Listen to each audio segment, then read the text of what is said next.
Hello everyone, 65वीं UPSC 2019 की तैयारी कर रहे आप सभी का मैं इस करंट अफेयर टेस्ट सीरीज 21 में हार्दिक अभिनंदन करता हूं। अभी वर्तमान से हम लोग केवल 11 दिन पीछे चल रहे हैं, जल्द ही हम लोग अप टू डेट हो जाएंगे।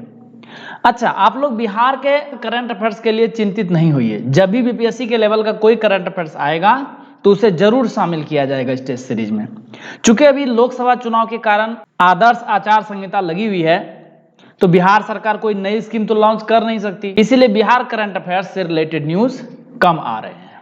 दोस्तों, ये टेस्ट सीरीज है, इसीलिए आपके पास एक पेन और पेपर जरूर रहना चाहिए। आपको टाइम ड्यूरेशन दिया ही जा रहा है, आप साथ साथ इसकी मार्किंग करते चले जाएं, आप अपना जवाब भी देते चले जाएंगे पेपर पे, और लास्ट में कैलकुलेट करेंगे कि आपको टोटल कितने मार्क्स आ रहे हैं।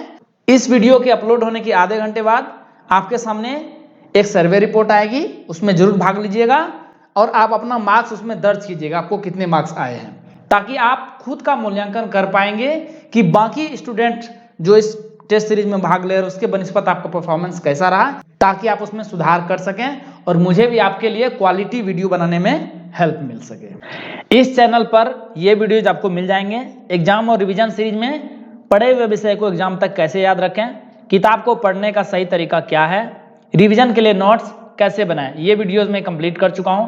कैरियर काउंसलिंग में 10वीं के बाद इंटर में साइंस, कॉमर्स या आर्ट्स क्या लें, और यदि लें तो लेने का आधार क्या होना चाहिए।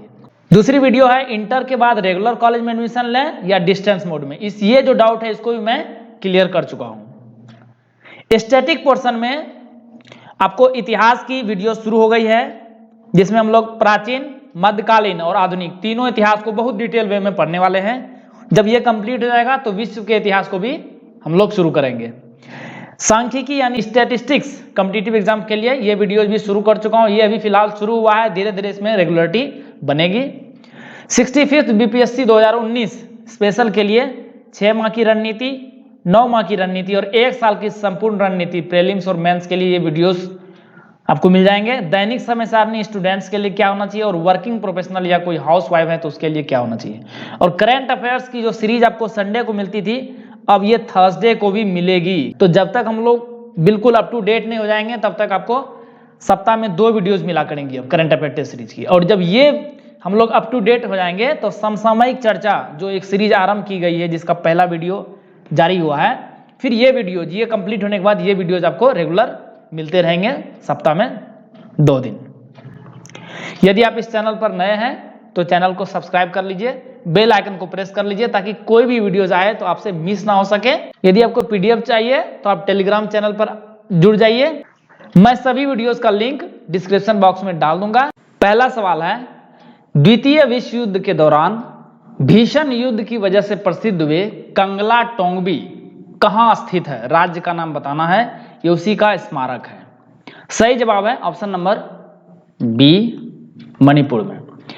6 और 7 अप्रैल 1944 की रात को जापानी बलों ने 3 ओर से आक्रमण करके इम्फाल और उसके आसपास के क्षेत्रों पर कब्जा करने की एक योजना बनाई थी। इम्फाल तक अपनी संचार लाइन का विस्तार करने के प्रयास के तहत 33वीं जापानी डिवीजन ने म्यांमार स्थित 17वीं भारतीय डिवीजन के मार्ग को अवरुद्ध करते हुए मुख्य कोहिमा मणिपुर राजमार्ग पर अपना कब्जा जमा लिया और कंगला टोंगबी की ओर आगे बढ़ना शुरू कर दिया। इस युद्ध को द्वितीय विश्व युद्ध के भयंकर युद्धों में से एक माना जाता है। लड़ाई इतनी भयंकर थी कि हमारे जवानों के अदम्य साहस के चलते दुश्मन को अपने कदम वापस खींचने पर मजबूर होना पड़ा। इस लड़ाई में 221 अग्रिम आयुध डिपो के आयुध कर्मियों के सर्वोच्च बलिदान को सम्मान देने हेतु इम्फाल के ही निकट कंगला टोंगबी वार मेमोरियल, जिसकी तस्वीर आप सामने देख रहे हैं, पर सेना आयुध कोर द्वारा 7 अप्रैल 2019 को प्लेटिनम जयंती कब मनाया जाता है, जब 75 साल पूरा हो जाता है के तौर पर मनाया गया। शोधकर्ताओं की एक टीम द्वारा हाल ही में किस राज्य में मकड़ी की एक नई प्रजाति की खोज की गई है, यही है वो मकड़ी। सही जवाब है option number A, Kerala. Kochi के सेक्रेड हार्ट कॉलेज के जंतु वैज्ञानिकों द्वारा एर्नाकुलम के इलिथोडु जंगलों में पहली बार हेब्रोस्टेम मकड़ियों के एक समूह को देखा गया। वैज्ञानिकों द्वारा खोजी गई मकड़ी की यह प्रजाति आमतौर पर यूरेशिया और अफ्रीका के जंगलों में पाई जाती है। यह मकड़ियाँ हैब्रोसिस्टम जीनस से जुड़ी एक नई प्रजाति है। वैज्ञानिकों ने पाया कि इन मकड़ियों के अगले पैरों के नीचे एक लंबी रीढ़ होती है, इसीलिए इसका वैज्ञानिक नाम हैब्रोसिस्टम लॉन्गिस्पिनम रखा गया है। इस रीढ़ की लंबाई लगभग 2 मिलीमीटर होती है। इन्हें अधिकतर शुष्क, वनीय एवं छायादार जगहों पर रहना पसंद होता है। इस शोध को हाल ही में जर्नल ऑफ नेचुरल हिस्ट्री में प्रकाशित किया गया था। हाल ही में India bulls housing finance limited के साथ किस बैंक के विलय को मंजूरी प्रदान की गई है? सही जवाब हो जाएगा ऑप्शन नंबर ई, इनमें से कोई नहीं, क्योंकि वो बैंक का नाम है लक्ष्मी विलास बैंक। विलय के तहत लक्ष्मी विलास बैंक के मंजूर योजना के तहत बैंक के शेयर धारकों को प्रति 100 शेयर के बदले इंडिया बुल्स के 14 शेयर मिलेंगे। वर्ष 2014 में भी लक्ष्मी विलास बैंक ने इंडिया बुल्स के साथ विलय की घोषणा की थी, लेकिन उस समय आरबीआई ने इस विलय को नामंजूर कर दिया था। विलय की गई इकाई का नाम India bulls Lakshmi Vilas bank होगा और आकार में भारत के शीर्ष 8 निजी बैंकों यानी प्राइवेट बैंक में शामिल होगा। अमेरिका ने 8 अप्रैल 2019 को किस देश की सेना के रिवॉल्यूशनरी गार्ड कॉर्प्स को आतंकी संगठन घोषित कर दिया है? सही जवाब है ऑप्शन नंबर डी, ईरान। यह पहली बार है जब अमेरिका ने दूसरे राष्ट्र की सेना को आतंकवादी संगठन करार दिया है। अमेरिका ने ईरानी सेना के रिवॉल्यूशनरी गार्ड कॉर्प्स यानी जिसको शॉर्ट में कहते हैं IRGC और इससे जुड़े संगठनों पर पहले से ही आतंकवाद को समर्थन देने और मानवाधिकारों के उल्लंघन का आरोप लगाता रहा है। अमेरिकी प्रशासन ने यह कदम सीरिया, लेबनान, इराक, यमन और इजराइल विरोधी मलेशियाई गुटों को उसके समर्थन के लिए 1 माह से अधिक आलोचना तेज करने के बाद उठाया है। जवाब में ईरान ने भी अमेरिका की सेंट्रल कमांड को आतंकी संगठन घोषित कर दिया है। हाल ही में किसे भारतीय पुरुष हॉकी टीम का नया मुख्य कोच नियुक्त किया गया है? सही जवाब हो जाएगा option number D, Graham read. ये ऑस्ट्रेलिया के पूर्व खिलाड़ी हैं और कोच रह चुके हैं। इन्हें 8 अप्रैल 2019 को हॉकी इंडिया ने अपॉइंट किया है। साल 2018 में भुवनेश्वर में हुए हॉकी विश्व कप के कुछ समय बाद हरेंद्र सिंह को भारत के मुख्य कोच के पद से बर्खास्त कर दिया गया था और तब से टीम को एक नए कोच की तलाश थी। राष्ट्रीय महासंघ एवं भारतीय खेल प्राधिकरण ने पिछले 3 महीने से खाली पड़े इस पद को भरने की स्वीकृति दी थी। 22 अप्रैल 2019 को बेंगलुरु स्थित भारतीय खेल प्राधिकरण में जारी कैंप में भी भारतीय टीम से ये जुड़ चुके हैं। इस कैंप के लिए 60 खिलाड़ियों का चयन किया गया है। भारत और किस देश की सेनाओं के बीच द्विपक्षीय अभ्यास बोल्ड कुरुक्षेत्र अभ्यास 2019 झांसी में आयोजित की गई? सही जवाब है option number C, Singapore. UP में पड़ता है ये और झांसी में भी बबीना जगह का नाम है। यह 8 अप्रैल से 11 अप्रैल 2019 तक चला। यह दोनों देशों के बीच 12वां अभ्यास है। इस युद्ध अभ्यास का आयोजन दोनों देशों के बीच सैन्य टेक्नोलॉजी, समुद्री सुरक्षा को मजबूत करने के उद्देश्य से किया जा रहा है। इस युद्ध अभ्यास के द्वारा दोनों देश आतंकवाद के विरुद्ध लड़ाई को भी मजबूती देंगे। किसने प्रधानमंत्री नरेंद्र मोदी पर बनी बायोपिक के रिलीज पर रोक लगा दी है? सही जवाब हो जाएगा ऑप्शन नंबर सी, चुनाव आयोग। इससे पहले सुप्रीम कोर्ट ने प्रधानमंत्री मोदी की बायोपिक जिसका नाम है पीएम नरेंद्र मोदी की रिलीज पर रोक लगाने की मांग करने वाली याचिका को 9 अप्रैल 2019 को खारिज कर दिया था। सुप्रीम कोर्ट ने कहा था कि याचिकाकर्ता की चिंता का हल करने के लिए उचित संस्था निर्वाचन आयोग है, क्योंकि वह एक संवैधानिक निकाय है।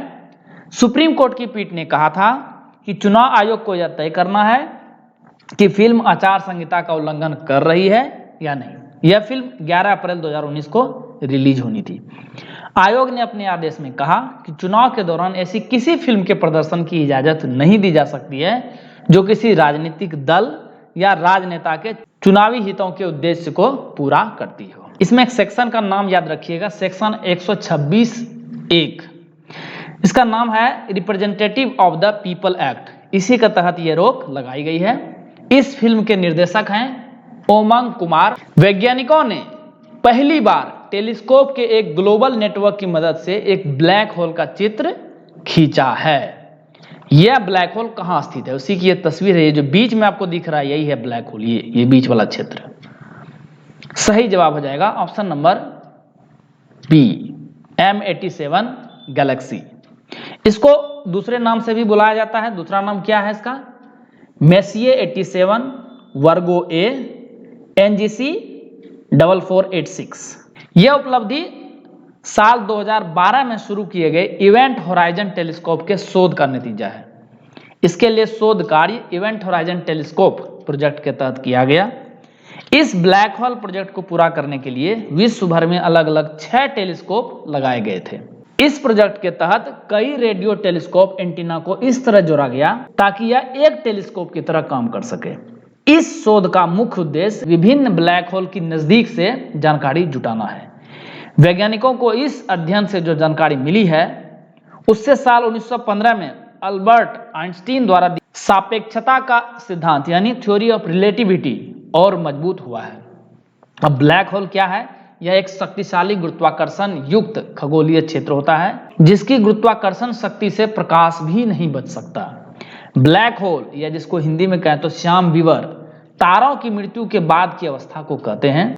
तारे अपने केंद्र में हाइड्रोजन का हीलियम में संलयन या फ्यूजन से होने वाली ऊर्जा से चमकते हैं। हाल ही में किस देश के राष्ट्रपति के 30 साल के लंबे शासनकाल के बाद आपातकाल लागू किया गया? सही जवाब है ऑप्शन नंबर ए, सूडान। अफ्रीकी देश सूडान में राष्ट्रपति ओमर अल बशीर का 30 साल का लंबा शासनकाल 11 अप्रैल 2019 को समाप्त हो गया। सूडान के रक्षा मंत्री अहमद अवद इब्र औफ के अनुसार सेना ने राष्ट्रपति को गिरफ्तार कर लिया है। सूडान सरकार द्वारा ब्रेड की कीमत 3 गुना करने के बाद दिसंबर में यह प्रदर्शन शुरू हुआ था। सूडान में लोग महंगाई से जूझ रहे हैं। उमर अल बशीर पर नागरिकों के कई नरसंहार करने का भी आरोप है। उन पर सूडान के पश्चिमी इलाके दारफूर में युद्ध अपराध को संगठित करने और मानवाधिकार उल्लंघन के आरोप हैं। अंतर्राष्ट्रीय न्यायालय में भी उनके खिलाफ मामला चल रहा है। उनके नेतृत्व में बीते कई सालों से संघर्षों से जूझ रहे सूडान की अर्थव्यवस्था भी बदहाल हो चुकी थी। अब हम लोग मैप को देखते हैं, थोड़ा बहुत इंपॉर्टेंट हो जाता है। चूंकि सूडान अभी न्यूज में आ गया है तो इससे आसपास की कंट्रीज को आप देखिए। तो यहां पर है सूडान, ये नॉर्थ अफ्रीका के देश हैं, ठीक है। तो आपको देखिए ये तो सूडान है, यहां पर एक बाउंड्री बन करके इधर साउथ सूडान यानी दक्षिणी सूडान भी एक देश है। चलिए इसको अगले मैप में देखते हैं हम लोग। ये देखिए इस मैप में आपको ये क्लियर हो जाएगा। तो करना क्या है, सूडान के चारों तरफ जो कौन कौन से देश हैं, इस तरफ है मिस्र, इजिप्ट, ये लीबिया इससे टच कर रहा है। यहाँ देखिए चैड है, यहाँ है सेंट्रल अफ्रीकन रिपब्लिक, यहाँ है साउथ सूडान यानी दक्षिणी सूडान, यहाँ है इथियोपिया, यहाँ है इरिट्रिया। तो ये सारे देश सूडान को टच कर रहे हैं। और साथ में एक वाटर बॉडी है लाल सागर जिसको रेड सी कहते हैं, ये भी टच कर रही है। तो लाल सागर से कौन कौन सा देश टच कर रहा है, एक तरफ इजिप्ट है, उसके बाद यहां चले जाइए आप सऊदी अरेबिया है इस तरफ, यहां पर यमन है, इधर चले जाएंगे तो यहां पे एक जिबूटी देश आपको दिख रहा होगा, जिबूटी है जहां पर चाइना ने अपना बेस बनाया हुआ है, यहां पर इरिट्रिया है, इस तरफ सूडान है। तो ये सारे देश लाल सागर को टच कर रहे हैं। तो इस मैप को बिल्कुल ही ध्यान में रखना है, इसको प्रैक्टिस करते रहिएगा। किस योजना को हाल ही में public water agency of the year distinction से सम्मानित किया गया है? यह भारत की ही एक योजना है। सही जवाब है ऑप्शन नंबर सी, राष्ट्रीय स्वच्छ गंगा मिशन, जिसको हम लोग नमामि गंगे भी कहते हैं। तो नमामि गंगे मिशन का मुख्य उद्देश्य क्या है, गंगा की मुख्य धारा पर बसे 97 शहरों और 4465 गांवों के मुख्य प्रदूषण वाली जगहों का व्यापक और अस्थायी समाधान प्राप्त करना। यह मिशन न सिर्फ नई आधारित संरचना यानी इंफ्रास्ट्रक्चर का निर्माण कर रहा है, बल्कि पुरानी और खराब हो चुके सीवेज ट्रीटमेंट प्लांट का रखरखाव, और संचालन को भी सुनिश्चित करता है। इस परियोजना का उद्देश्य गंगा नदी में पर्यावरण विनिमय और जल गुणवत्ता की निगरानी रखना है। लंदन में ग्लोबल वाटर समिट में 9 अप्रैल 2019 को ग्लोबल वाटर इंटेलिजेंस द्वारा ग्लोबल वाटर समिट के दौरान ही प्रसिद्ध ग्लोबल वाटर अवार्ड्स दिया गया। यह कार्यक्रम जल के क्षेत्र में दुनिया के सबसे बड़े बिजनेस कॉन्फ्रेंस में से एक है। वैज्ञानिकों ने कहा कि एक गुफा में आदि मानव की एक नई प्रजाति होमो लुजोनेसिस की खोज की है। देश का नाम बताना, यही वो गुफा है।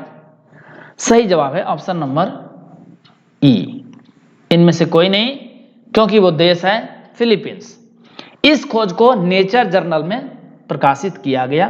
वैज्ञानिकों का कहना है कि विलुप्त हो चुकी इस नई प्रजाति के अवशेष फिलीपींस के सबसे बड़े द्वीप लुजोन में पाए गए, इसीलिए इस प्रजाति का नाम भी होमो लुजोनेसिस रखा गया है। वैज्ञानिकों द्वारा यह अवशेष फिलीपींस में पाए गए हैं जो 50,000 साल पहले वहां रहते थे। यह अवशेष इस बात के सबूत है कि मानवीय विकास रैखिक मतलब कि लीनियर नहीं है, जैसा कि आमतौर पर समझा जाता है। इस प्रजाति में पाए जाने वाली कुछ विशेष भौतिक विशेषताएं प्राचीन मानव प्रजातियों और आज की मानव प्रजातियों से मिलती जुलती है। ये जो तस्वीर आप देख रहे हैं, ये यही अवशेष मिला है। ये पैर के अंगूठे की हड्डी है जो गुफा में मिली थी। प्रधानमंत्री नरेंद्र मोदी को हाल ही में किस देश के सर्वोच्च नागरिक पुरस्कार order of Saint Andrews the apostle देने की घोषणा की गई है? सही जवाब है ऑप्शन नंबर बी, रूस। यह जानकारी नई दिल्ली स्थित रूसी दूतावास ने 12 अप्रैल 2019 को दी। रूस के दूतावास की तरफ से जारी बयान में कहा गया कि भारत के प्रधानमंत्री को भारत और रूस के बीच रणनीतिक साझेदारी को अभूतपूर्व तौर पर आगे बढ़ाने के लिए रूस के सर्वोच्च नागरिक पुरस्कार से सम्मानित किया जाएगा। प्रधानमंत्री मोदी यह सम्मान पाने वाले पहले भारतीय हैं। इससे पहले यह सम्मान चीन के राष्ट्रपति शी जिनपिंग को भी मिल चुका है। किस देश में आयोजित होने वाले एक अंतर्राष्ट्रीय पुस्तक मेले 2019 में भारत को गेस्ट ऑफ ऑनर बनाया जा रहा है? सही जवाब है ऑप्शन नंबर ई, संयुक्त अरब अमीरात। अबू धाबी अंतर्राष्ट्रीय पुस्तक मेला, इसका नाम है ADIBF। यह पुस्तक मेला 24 अप्रैल से ही शुरू हो गया और 30 अप्रैल 2019 तक चलेगा। UAE ने यह घोषणा कर भारत को एक बार फिर से बड़ा सम्मान दिया है। UAE को भरोसा है कि इस मेले में भारत की भागीदारी विभिन्न घटनाओं और गतिविधियों के साथ आगंतुकों की संख्या में महत्वपूर्ण वृद्धि करेगी। गेस्ट ऑफ ऑनर के रूप में भारत के लिए विशेष रूप से एक इंडियन पवेलियन बनाया गया है, जिसमें भारतीय लेखकों और साहित्यिक विद्वानों की उपस्थिति रहेगी। UAE ऐसे सभी भारतीय लेखकों की मेजबानी कर रहा है जो अपने देश के साहित्य और कला के लिए राजदूत के रूप में काम करेंगे। सर्वोच्च न्यायालय ने प्रति विधानसभा क्षेत्र कितने EVM व VVPAT पर्चियों का मिलान करने का आदेश दिया है? तो यही देखिए, यही सेटअप होता है जब आप वोट देने आते हैं। तो ये आपके सामने ये दो चीज रहता है। ये है बैलेट यूनिट जिसमें आप बटन प्रेस करके वोट डालते हैं, और ये है VVPAT मशीन, और ये तो कंट्रोल पैनल है, ये बाहर में रहता है। यानी वोटिंग कंपार्टमेंट में ये दो मशीन आपको मिलेगी। पहले ये संख्या 1 थी, इसे बढ़ा करके अब 5 कर दिया गया है। सुप्रीम कोर्ट ने माना कि VVPAT सत्यापन में वृद्धि न केवल राजनीतिक दलों के लिए बल्कि पूरे निर्वाचन मंडल के लिए अधिक संतुष्टिदायक होगी। पीठ ने कहा कि अदालत यह सुनिश्चित करना चाहती है कि चुनाव आयोग, जो कि एक संवैधानिक निकाय है, और EVM की प्रणाली पर किसी को कोई संदेह ना रहे। इसी से जुड़ा हुआ एक और प्रश्न है, देखिए, भारतीय चुनाव प्रणाली से जुड़े VVPAT में T से क्या तात्पर्य है? जैसा कि मैंने बताया था, यही मशीन है। तो यहां VVPAT में T से क्या तात्पर्य है? सही जवाब है option number B, trail.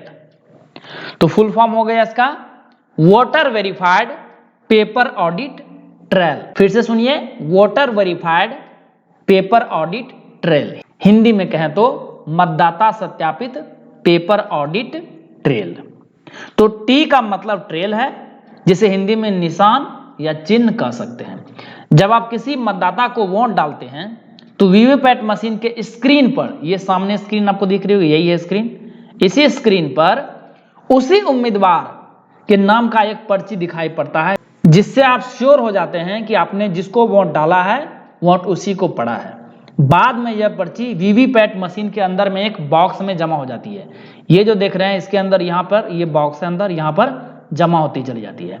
Counting के समय डाउट होने पर इस पर्ची से ईवीएम मशीन में डाले गए मत से मिलान किया जा सकता है। और जैसा कि हमने पिछले प्रश्न में देखा, माननीय उच्चतम न्यायालय ने प्रत्येक विधानसभा क्षेत्र में 5 वीवीपैट मशीनों की पर्चियों से ईवीएम में डाले गए मत का मिलान करने का आदेश दिया है। किस देश में हाल ही में सुरक्षित ऑनलाइन कंटेंट के लिए ऑनलाइन हार्म्स व्हाइट पेपर जारी किया गया है? सही जवाब है option number C, Britain. Social media पर हमलों को प्रसारित करने वाले आतंकवादियों के उदाहरण भी हमें मिलते हैं। बाल यौन अपराधी इंटरनेट का उपयोग बाल यौन शोधन सामग्री बच्चों को ऑनलाइन देखने और साझा करने के लिए करते हैं। यहां तक कि बच्चों के यौन शोषण को लाइव स्ट्रीम भी करते हैं। इंटरनेट का उपयोग उत्पीड़न, धमकाने या डराने के लिए भी किया जा सकता है।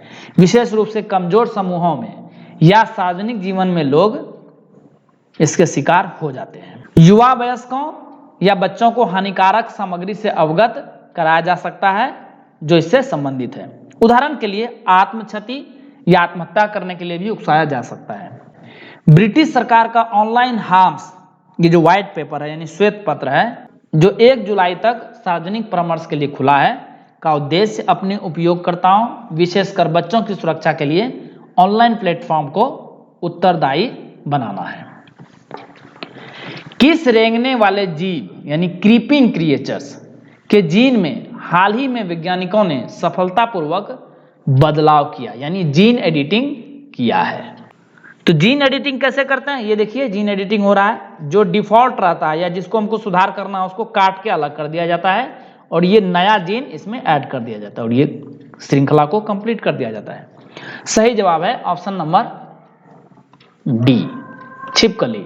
यह क्रिस्प तकनीक का उपयोग करके किया गया था, जो 2012 में पहली बार पेटेंट कराया गया था, जो वैज्ञानिकों को अलग अलग जीनों को बदलने और कोशिकाओं के अंदर डीएनए सीक्वेंस को बदलने की अनुमति देता है। क्रिस्प का उपयोग कीट प्रतिरोधी अनुवांशिक रूप से संशोधित फसलों को बनाने के लिए, अंधता जैसे अनुवांशिक दोषों को ठीक करने, कैंसर का इलाज करने और मलेरिया युक्त मच्छरों को पैदा करने के लिए किया जा सकता है। देखिए जीन एडिटिंग का कमाल, ये था छिपकली और इससे देखिए जीन एडिटिंग करके कैसा जीव बना दिया।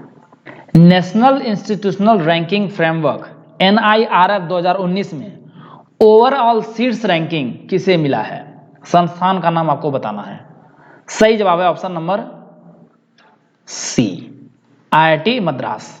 उसके बाद सेकेंड पोजीशन पर है Indian institute of science Bengaluru, third position पर है IIT दिल्ली और फोर्थ पोजीशन पर है IIT बॉम्बे। बिहार टॉपर है IIT पटना 58वें रैंक के साथ। यूनिवर्सिटी कैटेगरी में नंबर 1 है Indian institute of science Bangalore, उसके बाद JNU, फिर BHU, फिर यूनिवर्सिटी ऑफ हैदराबाद। और बिहार यूनिवर्सिटी टॉप 100 लिस्ट में नहीं है कोई भी। कॉलेज में देखें तो नंबर 1 रैंकिंग मिला है मिरांडा हाउस को, उसके बाद है हिंदू कॉलेज दिल्ली का, प्रेसिडेंसी कॉलेज चेन्नई को तीसरा पोजीशन मिला है और चौथे पोजीशन पर है सेंट स्टीफेंस कॉलेज दिल्ली का। इसमें भी बिहार का कोई कॉलेज टॉप 100 लिस्ट में नहीं है। इस रैंकिंग को राष्ट्रपति रामनाथ कोविंद ने 8 अप्रैल 2019 को विज्ञान भवन नई दिल्ली में जारी किया। दक्षिण एशिया पर विश्व बैंक के एक नए रिपोर्ट के अनुसार वित्त वर्ष 2019-20 में भारत की GDP विकास दर कितने प्रतिशत रहने का अनुमान है? सही जवाब है ऑप्शन नंबर डी, 7.5%। भारत में निवेश और निर्यात में सुधार की वजह से GDP दर 7.5% पहुंचने का अनुमान है। पहली 3 तिमाही के आंकड़ों से पता चलता है कि ग्रोथ शानदार रही है। औद्योगिक ग्रोथ बढ़कर 7.9% पर आ गई है और इस वजह से सर्विस सेक्टर में जो कमी आई इसने इसकी भरपाई कर दी है। इसी तरह कृषि क्षेत्र की ग्रोथ दर 4% पर मजबूत रही। रिपोर्ट के मुताबिक इस बार मांग भी बढ़ेगी। रिपोर्ट में मुद्रास्फीति यानी महंगाई के मुद्दे पर भी बात की गई है। रिपोर्ट के मुताबिक मजबूत वृद्धि के अलावा खाद्य कीमतों में आने वाले समय में सुधार से मुद्रास्फीति 4% के आसपास रहेगी। फिस्कल डेफिसिट यानी राजकोषीय घाटा 2019-20 में जीडीपी का 3.4 के स्तर पर बना रह सकता है। न्यूजीलैंड सरकार द्वारा दी जाने वाली सर एडमंड हिलेरी फेलोशिप के लिए भारत के किस पैरा एथलीट को चुना गया है? सही जवाब है ऑप्शन नंबर ई, इनमें से कोई नहीं, क्योंकि उस पैरा एथलीट का नाम है दीपा मलिक। अपने करियर में 58 राष्ट्रीय और 23 अंतर्राष्ट्रीय पदक अपने नाम करने वाली दीपा का नाम 4 बार Limca book of world records में भी दर्ज हो चुका है। पैरा स्पोर्ट्स में उनकी उपलब्धियों के लिए भारत सरकार उन्हें पद्मश्री और अर्जुन पुरस्कार से भी सम्मानित कर चुकी है। दीपा हाल ही में भारतीय जनता पार्टी में शामिल हुई है। इस फेलोशिप के अंतर्गत दीपा न्यूजीलैंड की प्रधानमंत्री जेसिंडा अर्डन के साथ न्यूजीलैंड के विभिन्न हिस्सों का दौरा करेंगी और वहां के खिलाड़ियों, युवाओं, छात्रों और पैरा ओलंपिक खेल संगठनों के साथ चर्चा करेंगी। हाल ही में किस देश में विश्व में पहली बार ड्रोन से कुछ सामानों की डिलीवरी सर्विस शुरू करने के लिए आधिकारिक मंजूरी दे दी गई है? सही जवाब है ऑप्शन नंबर डी, ऑस्ट्रेलिया। यही है, देखिए ड्रोन के साथ ये सामान बंधा हुआ है यहाँ पर, यहाँ भी देखिए 2 तस्वीर। तो गूगल को दुनिया की पहली वाणिज्यिक ड्रोन डिलीवरी शुरू करने का श्रेय दिया गया है। अमेरिकी कंपनी को ऑस्ट्रेलियाई राजधानी में इस सेवा के लिए अनुमति मिल गई है। गूगल ड्रोन के माध्यम से कैनबरा ऑस्ट्रेलिया में 100 घरों में भोजन, कॉफी और दवाओं की आपूर्ति के लिए सामान वितरित करेंगे। गूगल वर्ष 2014 से इसका परीक्षण कर रहा था। यह परीक्षण 1.5 साल से चल रहा था। परीक्षण के दौरान कंपनी ने 3000 पार्सल वितरित किए हैं। देखिए ये जमाना आ गया है, टेक्नोलॉजी के उपयोग से हो सकता है कि भारत में भी कुछ समय के बाद अमेजन और फ्लिपकार्ट से पार्सल सीधे आपके छत पर डिलीवर किया जाए। हंगरी के शोधकर्ताओं के अनुसार किसके उल्कापिंड में खनिजीय जीवाश्म वाले कई जीवाणु मिले हैं? यही उसकी तस्वीर देखिए, यहाँ पे जीवाणु मिला है। ऑप्शन को ध्यान से देखिए, सही जवाब है ऑप्शन नंबर बी, मंगल ग्रह। और उस उल्कापिंड का नाम है ALH 77005। फिर से बोल रहा हूं, ALH 77005। उल्कापिंड में बायोसिग्नस होने का दावा किया गया है। इसे शोधकर्ता जीवों द्वारा छोड़े गए बनावट और विशेषताओं के रूप में वर्णित करते हैं। यह पहली बार नहीं है जब ऐसा दावा किया गया। 1996 में नासा ने भी कहा था कि उसे एक अन्य अंतरिक्ष चट्टान में मंगल ग्रह पर जीवन के संकेत मिले थे। किस भारतीय महिला बल्लेबाज को विजडन लीडिंग महिला क्रिकेटर ऑफ द ईयर 2018 के लिए चुना गया है? सही जवाब है, पहले चित्र को देखिए, ये है, इनका नाम है स्मृति मंधाना। तो स्मृति ने अब तक 50 वनडे मैच खेलते हुए 1951 रन बनाए हैं, जबकि 58 T20 इंटरनेशनल मैच में 1298 रन बनाए हैं। स्मृति के साथ विराट कोहली को तीसरी बार Wisden leading cricketer of the year के लिए भी चुना गया है। इससे पहले उन्हें साल 2016 और 2017 में यह उपलब्धि हासिल हुई थी। दुनिया भर के गोपनीय दस्तावेजों का खुलासा करने वाले संगठन विकीलीक्स के सह संस्थापक जूलियन असांजे को किस देश में गिरफ्तार किया गया है? ये देखिए, यही है जूलियन असांजे। सही जवाब है ऑप्शन नंबर सी, ब्रिटेन में। ये ऑस्ट्रेलिया के रहने वाले हैं। असांजे को अमेरिकी प्रत्यर्पण अनुरोध के बाद इक्वाडोर के लंदन स्थित दूतावास से गिरफ्तार कर लिया गया। उस पर अमेरिका के सरकारी कंप्यूटर को हैक करने का आरोप है। असांजे यौन उत्पीड़न के एक मामले में स्वीडन प्रत्यर्पित होने से बचने के लिए 7 वर्ष पहले इक्वाडोर के दूतावास में शरण लिए हुए थे। बाद में स्वीडन ने असांजे पर से सेक्स अपराध से जुड़े मामलों को हटा दिया। इक्वाडोर के राष्ट्रपति लेनिन मोरेनो ने बताया कि असांजे द्वारा अंतर्राष्ट्रीय संधि का बार-बार उल्लंघन किए जाने के बाद उनका शरणार्थी का दर्जा वापस ले लिया गया था। गौरतलब है कि असांजे ने 2010 में बड़ी संख्या में अमेरिकी गोपनीय दस्तावेजों को सार्वजनिक किया था। बीते साल 12 दिसंबर से उन्हें इक्वाडोर की नागरिकता मिली थी। सुप्रीम कोर्ट ने किस राज्य सरकार पर एक फिल्म पर प्रतिबंध लगाए जाने के कारण 20 लाख रुपए का जुर्माना लगाया है? यही है वो फिल्म की पोस्टर। सही जवाब है ऑप्शन नंबर ई, इनमें से कोई नहीं, क्योंकि वो राज्य है पश्चिम बंगाल। राजनीतिक व्यंग्य की फिल्म थी, फिल्म का नाम था भविष्योत्तरभूत। उनकी सार्वजनिक स्क्रीनिंग पर वर्चुअल वैन लगाने के लिए न्यायमूर्ति डी.वाई. चंद्रचूड़ की अध्यक्षता वाली एक पीठ ने राज्य सरकार को निर्देश दिया कि वह भाषण और अभिव्यक्ति की स्वतंत्रता के अधिकार के उल्लंघन के लिए उत्पादकों और सिनेमा हॉल मालिकों के बीच मुआवजे के रूप में इस राशि को वितरित करे। इजराइल में हाल ही में हुए आम चुनाव में मौजूदा प्रधानमंत्री बेंजामिन नेतन्याहू, यही हैं कि पार्टी ने लगातार कितनी बार चुनाव जीता है। इस बार भी इन्होंने चुनाव जीता है, तो ये कौन सा भी लगातार जीत है? सही जवाब है ऑप्शन नंबर सी, 5वीं। चुनाव नतीजों का मतलब है कि नेतन्याहू इजराइल के सबसे लंबे समय तक रहने वाले प्रधानमंत्री बन सकते हैं। चुनाव में उन्होंने वाम दलों के गठबंधन को हराया है। इस चुनाव में नेतन्याहू को सेवानिवृत्त जनरल बेनी गैंट्स से बड़ी टक्कर मिल रही थी। इन्होंने साल 1990 में पहली बार चुनाव जीता था, जिसके बाद वे 3 साल तक प्रधानमंत्री रहे। उसके बाद साल 2009 में फिर से जीते और तब से लगातार इस पद पर बने हुए हैं।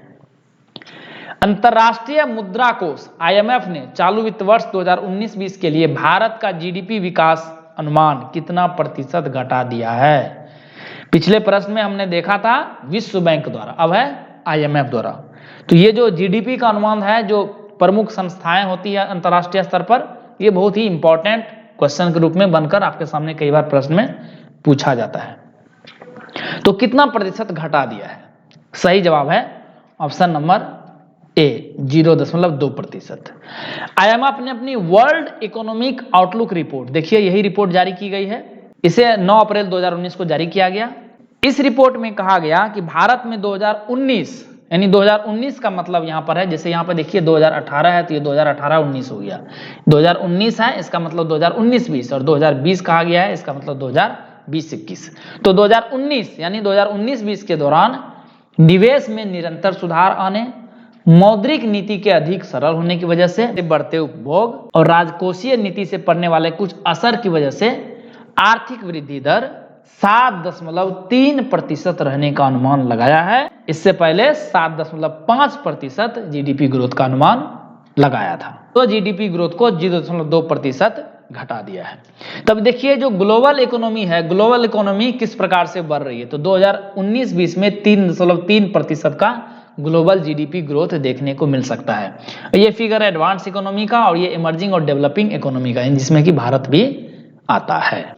किस धातु पर किए गए एक शोध में एक ऐसे तत्व के बारे में पता चला है जो एक ही समय पर कठोर भी है और तरल भी है, यानी सॉलिड भी है और लिक्विड भी है? सही जवाब है ऑप्शन नंबर डी, पोटेशियम। उसी की ये तस्वीर है, देखिए। एडिनबर्ग विश्वविद्यालय के वैज्ञानिकों के नेतृत्व में एक टीम ने पदार्थ की स्थिति के अस्तित्व का अध्ययन करने के लिए शक्तिशाली कंप्यूटर सिमुलेशन का उपयोग किया, जिसे चेन मेल्टेड स्टेट के रूप में जाना जाता है। तो स्टेट का भी नाम याद रखिएगा, चेन मेल्टेड स्टेट। यह देखते हुए कि 20,000 से अधिक पोटेशियम के परमाणु चरम स्थितियों में कैसे व्यवहार करते हैं, यह पता चला है कि गठित संरचनाएं पदार्थ की नई अस्थिर स्थिति का प्रतिनिधित्व करती है। डॉक्टर एड्रियास हरमन, जिन्होंने अध्ययन का नेतृत्व किया था, ने कहा कि पोटेशियम सबसे सरल धातुओं में से एक है जिसे हम जानते हैं। फिर भी अगर आप इसे निचोड़ते हैं तो यह बहुत जटिल संरचनाएं बनाता है। हमने दिखाया है कि यह असामान्य लेकिन अस्थिर अवस्था में हिस्सा ठोस और तरल होता है। इस असामान्य अवस्था को अन्य सामग्रियों में फिर से बनने से सभी तरह के अनुप्रयोग हो सकते हैं। ड्यूटी के दौरान मारे गए CRPF जवानों के परिवारों के लिए बनाए गए एक नए मोबाइल ऐप का क्या नाम रखा गया है? सही जवाब है ऑप्शन नंबर ए, CRPF वीर परिवार। राष्ट्रपति रामनाथ कोविंद ने CRPF के वीरता दिवस के अवसर पर दिल्ली में राष्ट्रीय पुलिस स्मारक में शहीद सैनिकों को श्रद्धांजलि अर्पित करने के बाद इसे लॉन्च किया। यह शहीद CRPF जवानों के परिवारों को पूर्व अनुदान देने, पेंशन लाभ और सरकार द्वारा उनके लिए शुरू की गई कल्याणकारी योजनाओं के बारे में सभी जानकारी के साथ सभी सहायता प्रदान करेगा। अंतिम प्रश्न है बिहार करंट अफेयर से। बिहार ई सिगरेट पर प्रतिबंध लगाने वाला कौन सा राज्य हो गया है? सही जवाब है ऑप्शन नंबर बी 8वां। स्वास्थ्य विभाग ने इस संबंध में 9 अप्रैल 2019 को आदेश जारी कर दिया। बिहार से पहले पंजाब, महाराष्ट्र, केरल, जम्मू कश्मीर, मिजोरम और उत्तर प्रदेश ने भी ई सिगरेट को प्रतिबंधित किया था। अब ई सिगरेट क्या है? ई सिगरेट ऐसा यंत्र है जो देखने में साधारण सिगरेट जैसा लगता है। ये देखिए बिल्कुल सिगरेट जैसा ही लग रहा है। इसमें एक बैटरी और एक कार्ट्रिज होती है। कार्ट्रिज में निकोटीन युक्त तरल पदार्थ होता है जो बैटरी की सहायता से गर्म होकर निकोटीन युक्त भाप देता है। ई सिगरेट खरीद बिक्री ऑनलाइन भी, विज्ञापन, निर्माण, भंडारण, वितरण पूरी तरह से बिहार में प्रतिबंधित हो गया है। तो वीडियो कैसा लगा? यदि वीडियो अच्छा लगा तो लाइक कीजिए, दोस्तों के बीच में शेयर कीजिए ताकि ज्ञान और भी लोगों तक बढ़ सके। वीडियो देखने के लिए बहुत बहुत धन्यवाद। Best of luck for your preparations.